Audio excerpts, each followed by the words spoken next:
Para empezar, creo que a nadie le es tan complicado entender el concepto de que la otitis es una inflamación del oído. Lo que a veces queda un poquito difícil es entender cuáles son los diferentes tipos de otitis, especialmente cuando hablamos de otitis media, porque la otitis media va a tener muchas variantes. Entonces voy a dibujar un oído en el cual nos encontramos la parte del oído externo.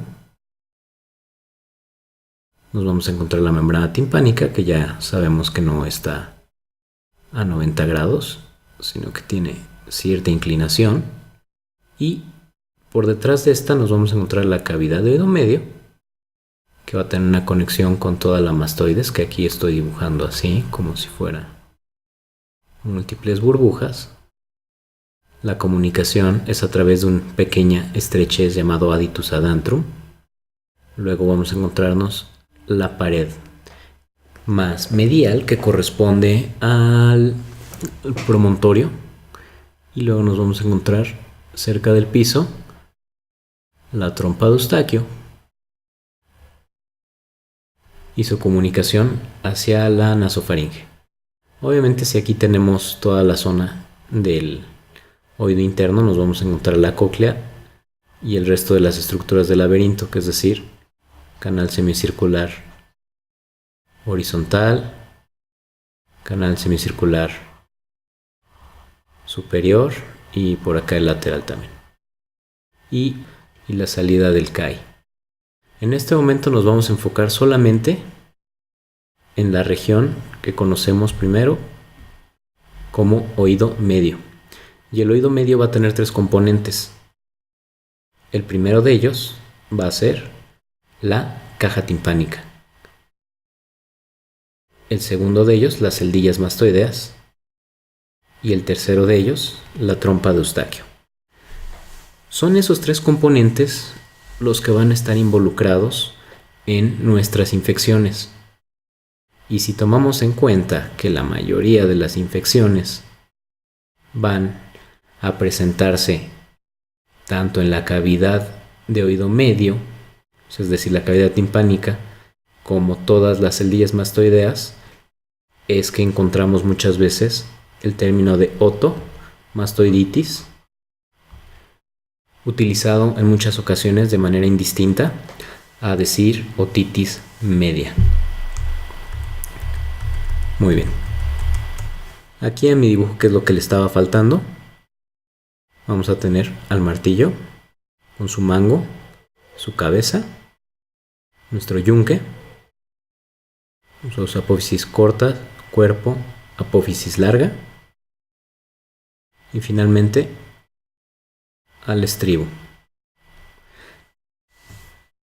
Cuando nosotros hablamos de una otitis media, nos referimos a esos estados en los cuales la mucosa va a presentar inflamación. Y la mucosa del oído medio hay que recordar que es mucosa respiratoria. Y la mucosa de tipo respiratorio, al igual que la mucosa respiratoria del resto del cuerpo, va a tener algo muy importante: células caliciformes y un epitelio pseudoestratificado ciliado. Estas células caliciformes lo que van a estar produciendo es moco a lo largo de cada una de las celdillas y de todas las cavidades del oído medio. Y este moco va a tener que tener un lugar por donde salir, porque si no lo tendríamos siempre dentro de esto. De tal manera que la responsable de todos los problemas que vamos a encontrarnos en el oído medio, en casi todos los casos, va a ser la trompa de Eustaquio. La trompa de Eustaquio va a tener tres funciones principales. La primera va a ser que nos va a permitir la salida de todo el moco que se produce dentro de esta mucosa respiratoria hacia la nasofaringe. Esa función le vamos a llamar aclaramiento. La segunda es que si nos está conectando con la faringe, dentro de esta vamos a encontrar bacterias que son patógenas. En cambio, la cavidad de oído medio se debería de considerar una cavidad estéril, o por lo menos no contaminada. De tal manera que lo que ocurriría en casos de que las bacterias regresaran sería reflujo. ¿Cuál es la segunda de las características o funciones de la trompa de Eustaquio? justamente evitar la presencia de reflujo. Y finalmente, toda la zona que lleva epitelio respiratorio va a tender a hacer intercambio gaseoso mínimo. Sin embargo, la mayor parte de los gases, incluyendo el oxígeno, van a pasar más bien de la cavidad hacia la sangre. Por lo tanto, vamos a tener una tercera función de la trompa de Eustaquio, que es compensar esta salida a través de la ecualización de presiones. Entonces, una vez más, función número 1, aclaramiento. Función número 2, evitar reflujo. Y función número 3, ecualización de presiones. Si alguna de estas funciones no está ocurriendo de la manera adecuada, entonces vamos a tener todas las enfermedades que conocemos en conjunto como otitis media. Cuando hablamos de otitis media, casi siempre tenemos como la más famosa, porque es la más común, la otitis media aguda, que en general es una versión infecciosa. También se le conoce como aguda o supurada. Y va a tener una variable extra, que es cuando la encontramos perforada.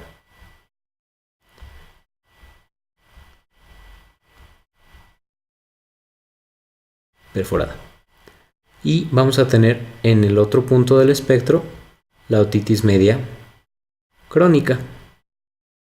En la otitis media crónica lo que vamos a encontrar no es tanto una diferencia de tiempo, sino cambios irreversibles. Y estos cambios irreversibles casi siempre están asociados a una perforación timpánica, pero no siempre, de tal manera que la mayor diferencia que vamos a hacer es si es colesteatomatosa. ¡Wow! ¡Qué horrible me salió! La mayor diferencia que vamos a hacer es si es colesteatomatosa o no colesteatomatosa. Y vamos a tener otra entidad que va a quedar como en el pequeño limbo, porque por tiempo es crónica, sin embargo no va a presentar cambios irreversibles, que va a ser la otitis media serosa, también llamada secretora o con derrame. El nombre es debido a lo que vamos a encontrar dentro. ¿Cuál es la fisiopatología que nos va a dar el origen de las otitis medias agudas supuradas?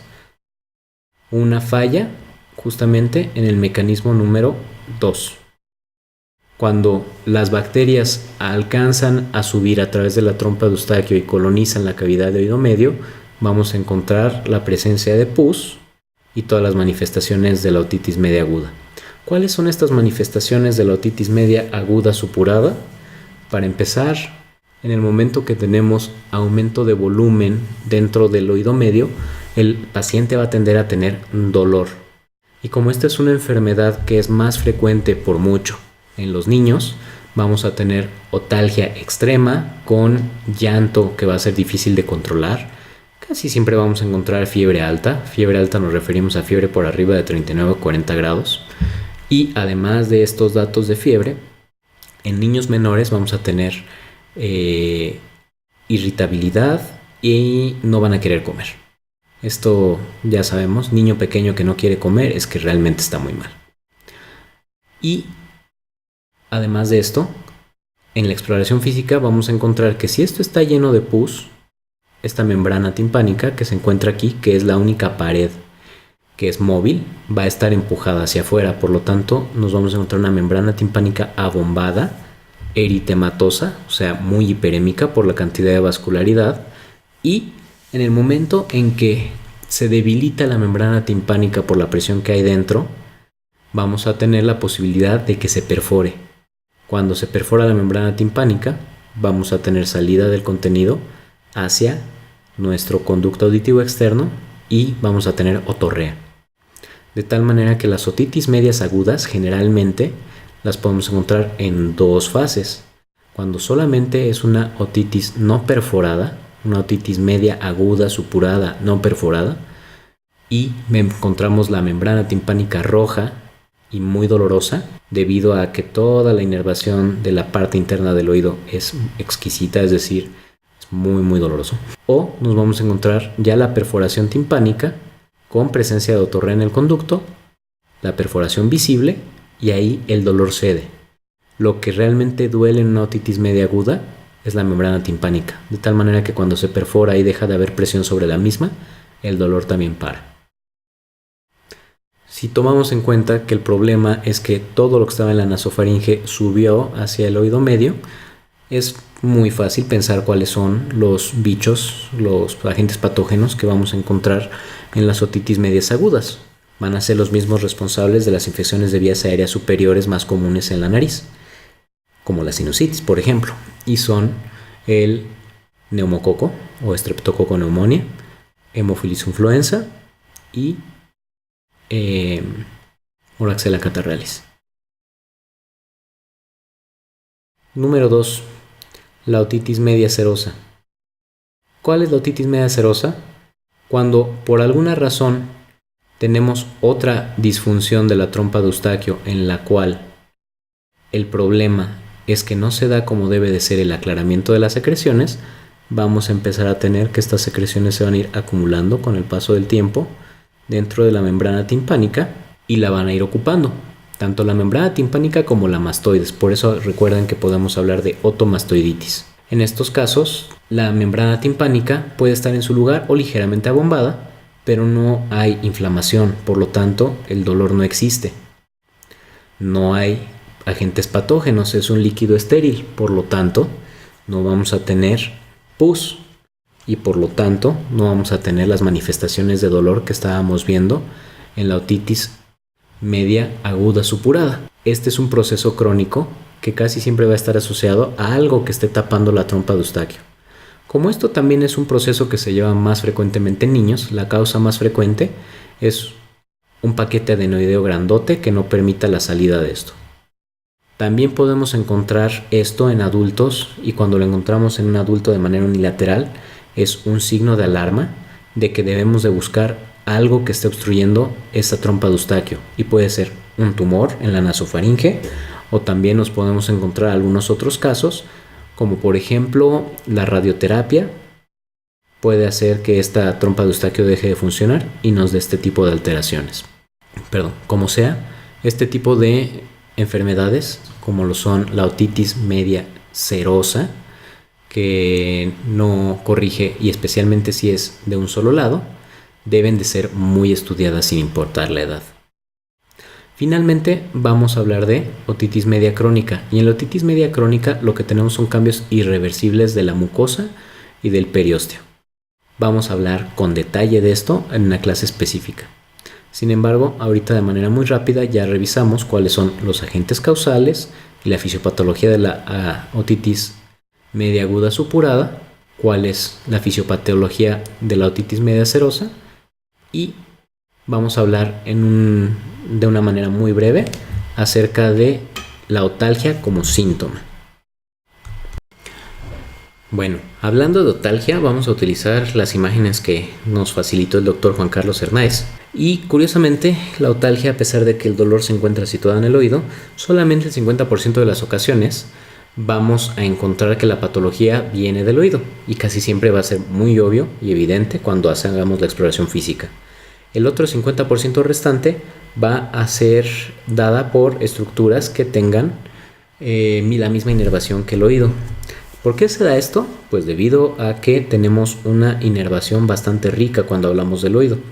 El conducto auditivo externo va a estar inervado por ramas del nervio auricular mayor, así como ramas auriculares del nervio facial, y parte del pabellón también por el occipital menor y por el auriculotemporal. La mayor parte del conducto en su porción ósea ya va a estar inervado por la rama auricular del nervio vago. Sin embargo, si vamos más adentro, el nervio glosofaringeo va a dar la parte de la inervación en la porción interna de la membrana timpánica. Por lo tanto, estructuras como las que estamos viendo, que son estructuras del trigémino, pueden dar también molestias, así como las partes sensitivas dadas por el facial. también son pocas.